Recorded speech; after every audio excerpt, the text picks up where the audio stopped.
kay Zaza, yung kay Sanji. So, we have the same idea, pero nandito nga si JP na flicker na siya. There's going to be the petrified play na nga lang dito for RC Philippines, pero si Benny Cutie pa rin makakakuha ng kill. Habang si Hiro dito naman makakaligtas pa. Bagyong Benny Cutie with a double kill. At si Aqua ay taniwan siya. Descent. Oo, nandun yung legacy nila, pero andito na naman ang pagtatago. Andyan yung ejector. Eject onto Nats. Andito ang petrified play, pero nandiyan pa rin naman sila Sanford. Carl Busy ngayon ang mangangal mode with a early on pa lang, yung mga pwede nating i-predict, ma-predict na nangyayari. Kaso naabutan pa rin dito si Light. Map control, hawak nila. Yeah, importante dito hanapin yung tamang tao. Sino nga ba ang tamang tao? Nako, si Light ay nag-aanap na rin ang pupunti rin. Pero matutulawatan siya!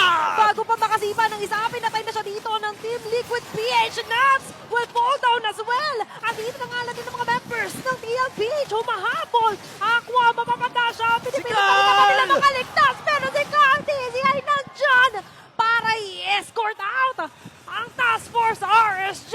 Andito na ang mga recalls. Pasugod na ang cavalry. Ito na nga ba ang pagtatapos mula sa Team Liquid PH? Kailangan dumipensa ng RSG. At andito na nga lang din ang Team Liquid PH. Umisa pa!